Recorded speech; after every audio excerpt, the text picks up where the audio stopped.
Our top 8. Welcome to the boardroom. Thank you. So Nandi is in Paris being fashionable and all. So we needed to do something extra.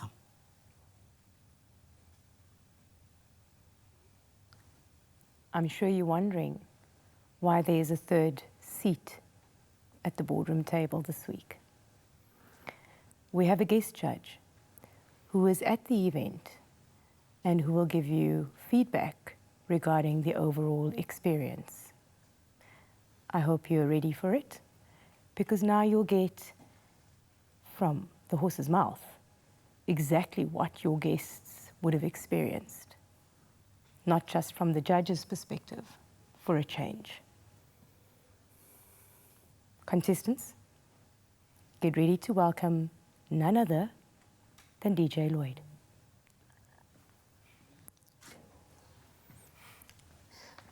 Hello, guys. Hi. How are you? Hi. Good, thank you. You seem stressed, Sylvester. Odette, thanks for having me. No, it's a pleasure. Welcome to the boardroom. To the team. Phew. And maybe to get going, how was last night? How did you guys find it? It was great. I think that everyone enjoyed themselves. From what I've seen, the guests, how they interacted, the engagement on the Twitter wall. For me, it was, given the time period that we had to throw the event, for me, I think we did the best that we could. When you say the time period, are you saying from after the disaster that was the last time you were in the boardroom? Or are you talking about the time period that you had since you were briefed? From the last time that we were in the boardroom, ma'am. Okay, because ordinarily, had you done what you were supposed to when you were briefed, you would have had sufficient time. Yes, ma'am. How did you find the transition of a new team leader? Anyone? For me, it was better this time around. There was more productivity from the get-go, I think, which helped us. So the last time you were in the boardroom, you pitched what was supposed to be a concept and an idea for the event. We didn't get to see any of that to conclusion. So please share with us, Sheridel, I believe you were the team leader this time around. Yes, ma'am. What was the concept? What was the pitch that was supposed to be? So the concept that we decided to go with is to keep it very, very simple, to encapsulate that element of Capitec, which is simplicity. From the decor, from the drinks to the menu, we decided to keep the elements that the judges said that they liked and that would work, and basically get rid of everything else that was lavish. So we looked at the simplicity, or the magic within simplicity, and that's what we tried to encapsulate and translate in the event. Simplicity and magic. What happened to innovation and DNA that was part of the brief? With regards to the innovation and DNA, how we considered those two elements with regards to the event is the DNA, the core principles of what Capitec actually stands for, which for us, the one that rang through the strongest was simplicity. And how does that simplicity and the simplicity within the app create the magic for the client using the product or that banks within Capitec?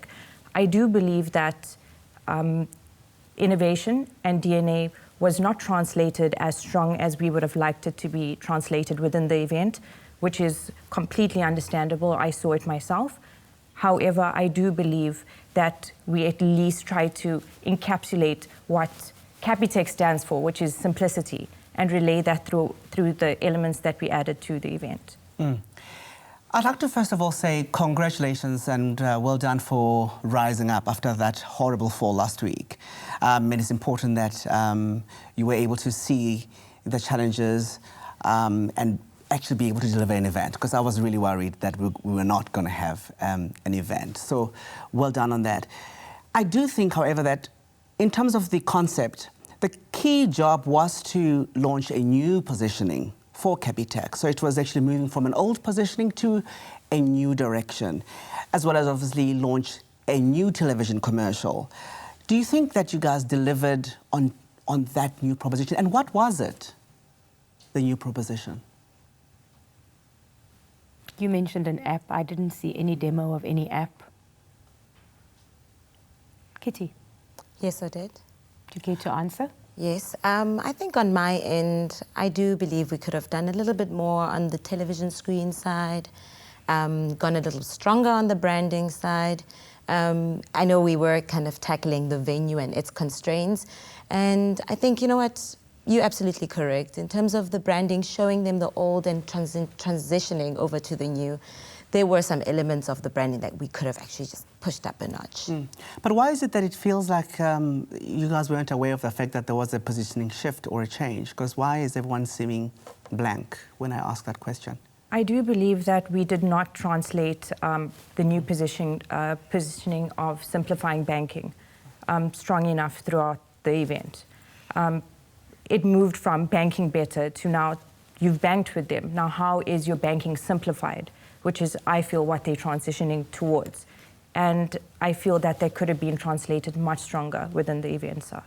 DJ Loyd, did you feel that was a transition?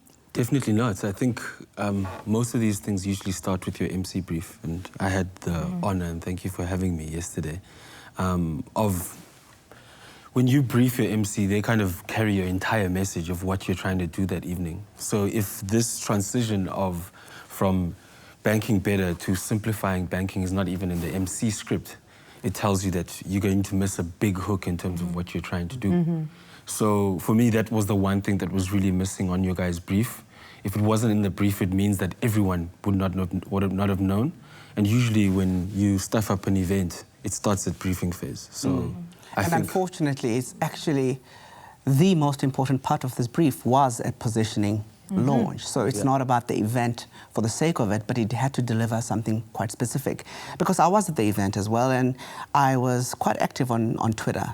And you know, I was told Live Better is the hashtag. And Live Better was the old positioning that we were trying to move away from. So that was quite frustrating for me, and it really, really meant that you know, the event was off to a very bad start already.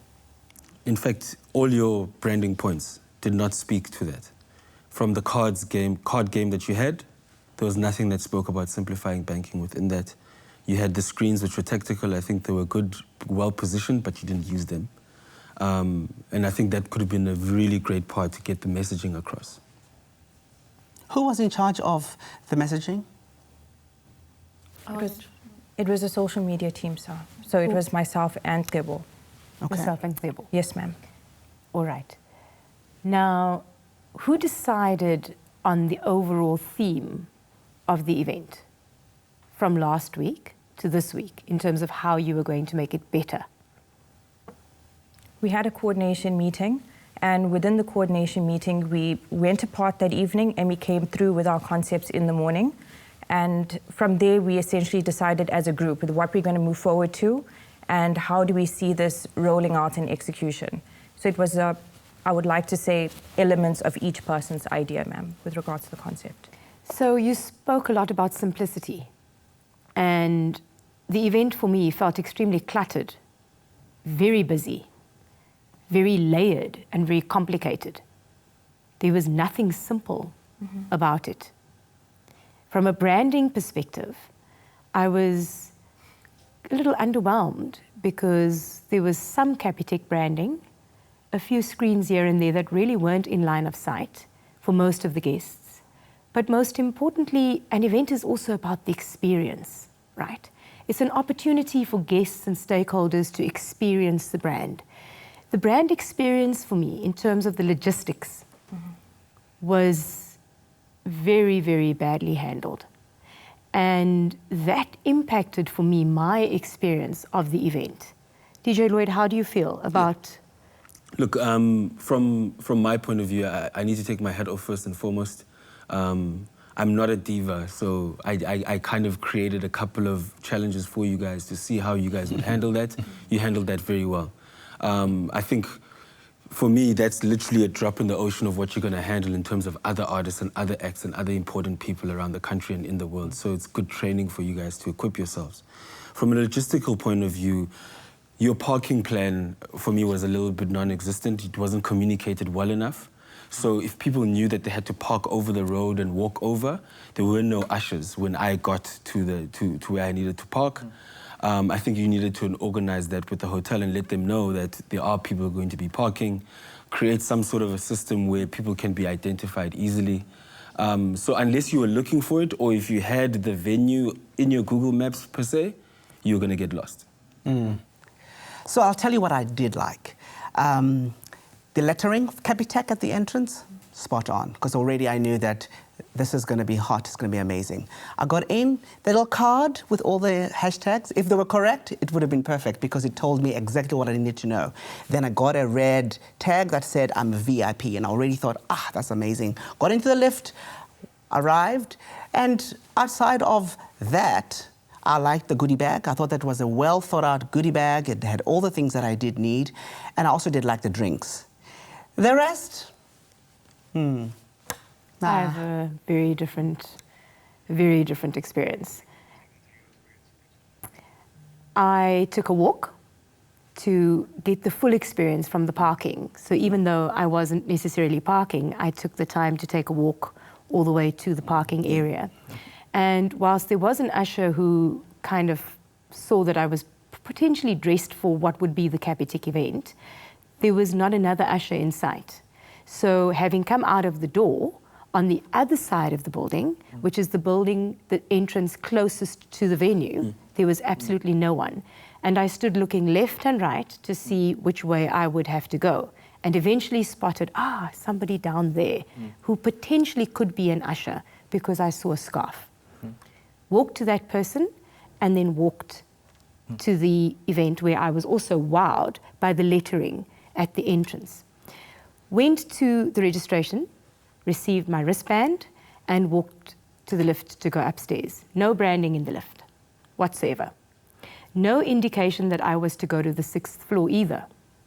When the lift opened on the 6th floor, there was some branding there. No red carpet, no photo op. You know, usually at these amazing events, you would have some kind of a banner wall that's branded, albeit a small one in a small space, where your guests, as they step in, have an opportunity to be professionally photographed. These are the photos that go onto social media, together with the opportunity for people to take selfies at the event. I went into the venue and could not for the life of me understand why I had a red band that said VIP. There was no distinguishing between ordinary guests and a VIP guest. There was no welcome drink, and there was no indication of where the VIP area was. In fact, all the guests gravitated into the same direction, whether they had a blue or a red tag, and we all ended up outside at the deck area. I spoke to Sylvester for a little bit, and we decided where we thought it would be appropriate to sit. So there was no usher to say, you know, as a VIP, you ought to sit here. Worse than that, when the client arrived, I noticed that the client had both a red and a blue band on his arm. When I asked what that meant, the client explained that no one knew who he was, and that he was initially given a blue band, and as he was walking to the lift, he was stopped and they asked, "What is your name?" He then said what his name was, and then was quickly ushered back to get a red band because he wrote the check for the event. Now, in my opinion, somebody like that should, A, not get a band. Whoever is responsible for the overall event, Sheridel, yourself, for example, should have taken a picture of that VVIP person, circulated it to your entire team as well as any freelancers you would be bringing in, and make sure that they know that face. That person should never get a band. That person gets an usher. That person should have been taken from the door downstairs all the way up to his seating place and made sure he was well taken care of. For most of the evening, I believe he was kind of left to his own devices. Yeah. I believe you had an issue with him as well, DJ Loyd. I mean, prior to me introducing him for the brand positioning, he was supposed to be ready. So I was emceeing. So when an event works, especially events like this, you need to keep everything going like clockwork because people are there for a very short time. You want them to have a good time. So the longer that everything takes, the longer that you create lag. Mm-hmm. So I couldn't get him on stage. So you guys were struggling to get him on stage. So that's at the point where you, as much as he's paying the check, he understands what's going on. So you need to not be scared to let him know that you need him on stage. Secondly, the other thing, for me, it was kind of disappointing because when you throw an event, think about a birthday party at home, right? Everyone gravitates towards your energy. So you can't invite people over and you are nervous and you are throwing things around because it informs the entire energy. Only one of you yesterday greeted me and asked me how I was outside of the situation. So if you couldn't greet me as a nobody in the greater scheme of things, our client not getting any sort of experience is not a surprise.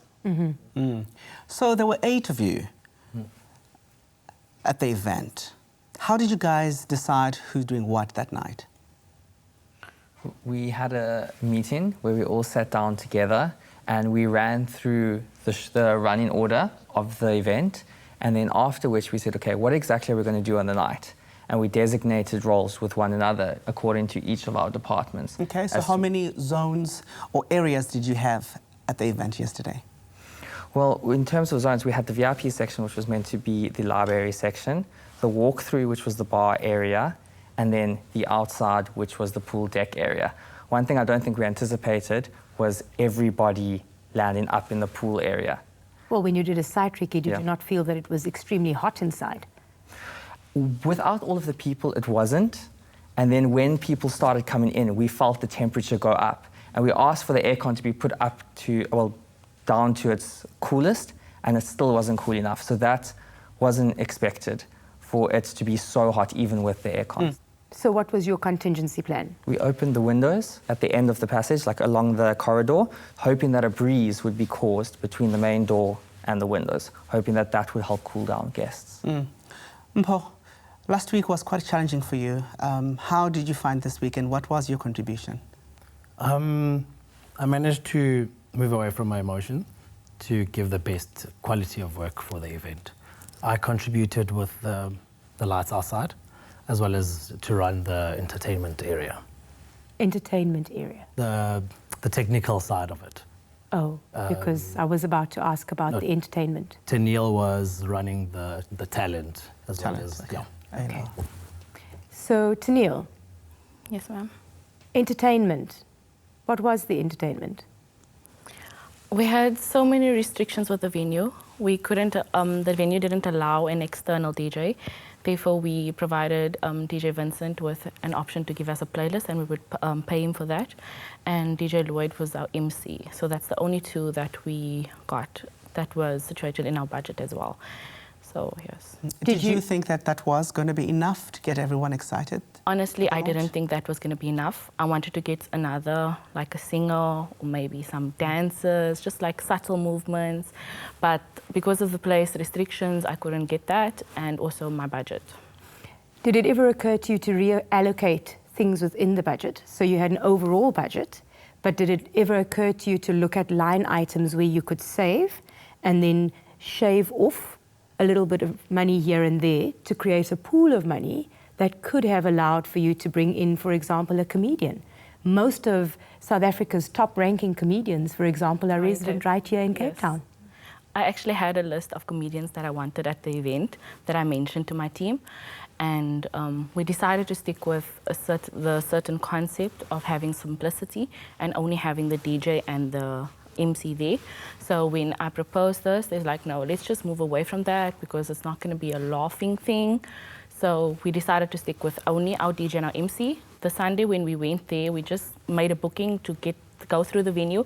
We were told about all these restrictions. So lots and lots and lots of restrictions, very, very little that I'm getting from you that talks to how you overcame the restrictions creatively. And perhaps every single venue has a restriction. Absolutely. Anyway, so it's about what can we do to try to ensure that there's an energy. Because I must say, it could have been a regular, night at the venue if you don't have additional entertainment to actually really hype up the space. Clebo, you were in charge of social media. Yes, Why sir. did we have wrong social media hashtags going out? So that was the right hashtag that was changed after the client. That's the hashtag the client changed it to. Which one, Live Better? Yes, sir. So it starts off, the card started off with your access to a new era of simple banking and living better, which is the overall messaging of the event. So that's why the Live Better pod was there, because that's already an existing hashtag. So we wanted to take that traction from the existing hashtags. But it's a repositioning from an existing to a new. So how do you use the old? When do you get to the new? Ma'am, I did propose a new hashtag, which was simplified banking, hashtag bank better, live better, which was declined to live better, ma'am. So we couldn't say simplified banking, or? Yeah, it was changed to live better, so by the client. So. Okay. I did have a really amazing moment when I think an usher was sent to me to say, please make sure that he has everything that he needs. And I thought that was a really nice touch, because the whole time there was no drink that I didn't get. Well, I must say I got 10 glasses of champagne, and everything I said that I was allergic to served to me or offered to me, despite being asked what I would like and the menu being taken through the menu. And I flagged the things that I would not be able to eat. And everything I flagged as a no was served to me. Shucks. How insane. Imagine had I taken a bite. Oh, I'm so sorry. And then I also do remember, I think it was you, Chase, you know, where can you sit? Where would you like to sit? Can we set up a table for you? That was quite nice. So even though, you know, it wasn't necessary, but it was important to know that if I needed something, there was someone there available to assist me. The food. Who decided on the food, the menu? I had a meeting with the chef to go through a proposed menu. With the client choosing the venue, we're already well aware that there's some sort of favoritism towards and the push to have that actual venue with its kitchen and with its star chef. Chef presented to me 6 dishes where he took me through how these are South African flavors, but taken up a little notch as to introduce the guests to different types of creating these South African dishes. I did go back and forth with Chef quite a bit, trying to steer him more into the concept that we had. We started off with a very big plating that required sit down, that required silver service. And I managed to push him to somewhere in between a small canapé to a plated seating. And in terms of the food, what he actually did serve, we did not have jurisdiction towards that. It's part of, if you get the venue, you get the chef, and he proposes his menu. And I would like to respect him. He's an expert in that, and we had a great relationship going forward. I think what was great was that there was a nice variety of options. I think well done on that. However, you know, when you're standing, then you have to have a little small plate and lamb, you know, with corn, you know, without a fork. You know, it was quite a challenge. I think a lot of the items were impossible to eat. It was quite a challenge. I didn't enjoy any element of the food. I must admit that I was hungry and eventually asked for food. I did get dessert, though, before I got supper. So that was quite a surprise. I must agree with Sylvester that when eventually the food items came, I'm sorry, guys, but I don't eat with my hands. At a cocktail event where your nails are perfectly manicured and you're looking really good, you know, we're not at home. I understand. You need cutlery. And cutlery is an unacceptable oversight for an event of that magnitude. And whoever was responsible for catering had Kitty. Yes. That's just unacceptable, dear. Apologies. Did you guys find it quite easy to move around the event? Not at all. No. Hey, Especially I'm glad you say that, because no. I mean, do you go to the left, to the right, to the middle, between the chair, over? It was quite a challenge. We were not able to do anything with that setup. Yeah, I think the best thing that you guys did in the context of Cape Town is that you chose a venue that everyone is talking about right now. But in terms of practicality of getting the event done the way that you needed to get, to be able to move freely, to be able to partition things, you guys still haven't answered the question of why did you have a VIP and a normal? Like, when you go to an event, VIP is usually at a VIP kind of situation and a setting. The one positive that I do want to scream out though is that in terms of energy, when I personally walked in, is Paul greeted me and asked me how I was doing, had a full-on conversation with me. That already makes me feel welcomed. So if you guys, the rest of you as the team, are not able to move around and check on things like us eating tuna with our hands, that poses a problem.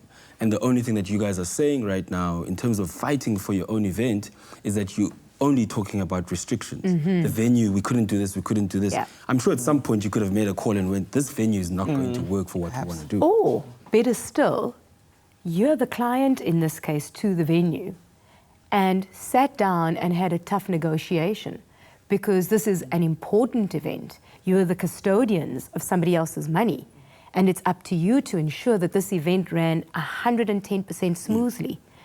And you just sat back and allowed a supplier to dictate to you regarding your restrictions. Everything you guys have said, we were restricted, we were restricted, we were restricted. I don't hear anything from you about how you pushed back to get the best deal, to get the best experience, to get the best outcome of the event. And perhaps that's exactly where the lesson is, isn't whether it is entertainment, because you knew that we could have done better on entertainment.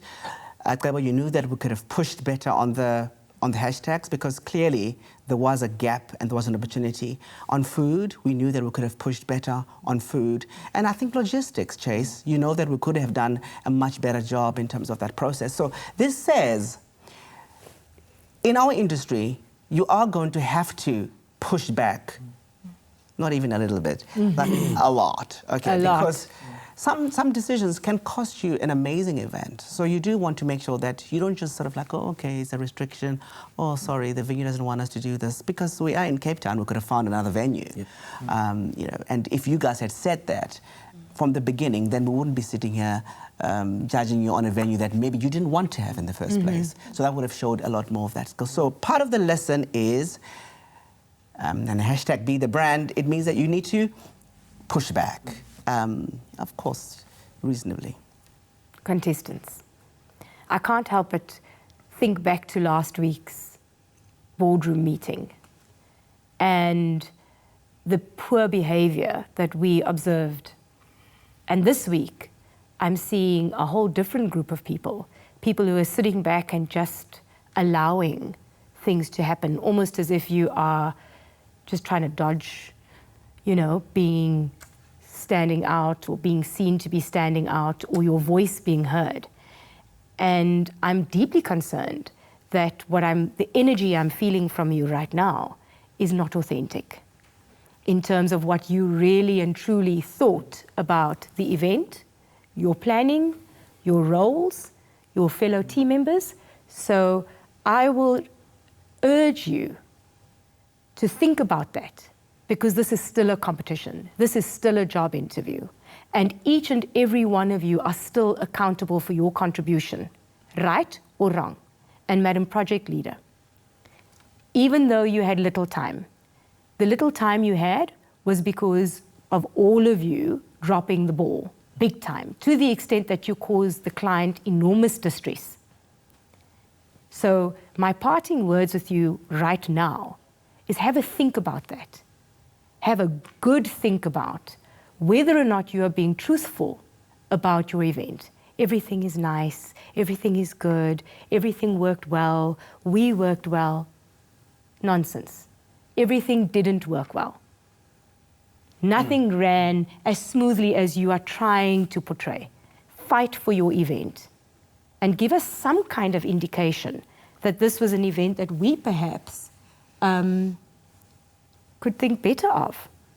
You know, you can't make someone think of an event. You have to feel it. You know, you have to feel the vibe and feel the energy. And I must tell you guys, and I'm sure DJ Loyd would agree with me here, events are tough. They are emotionally exhausting. And every time I go to an event, even to this day, there's so many balls on the air. There's a lot to do, and there's a lot of challenges. is part of an event. You are never going to have, a lovely event without any challenges. So you have to be able to understand. So Loyd's point around the energy that you do create. So you do want to be like, hey guys, welcome, even though you know that the kitchen is burning, because that's just the nature of this. And I think you guys really pushed hard and to try to ensure that you deliver that. And part of the lesson here for this challenge was, how are you able to manage all those balls at the same time, ensuring that you still deliver a good event for the client. Now, before we go, tell us, why should we think this event was hot? Portia, you're very quiet. Oh, she was about to answer. I believe, ma'am, from last week, where we were sitting last week, not actually knowing and having an event, I think we really gotten far to collaborate with each other. I'm not sure if my team members feel any different, but I do feel like our opinions were heard, and I do feel we really tried to pull this event together. Even though we might not have enough branding, and for that, it was my responsibility. I liaised with the supplier to make sure that the branding was at the venue, and I do believe that I could have done better in terms of that. But I do feel outside of the venue with the Capitec, we really try to bring that environment of DNA and magic together to show that this is actually a Capitec event.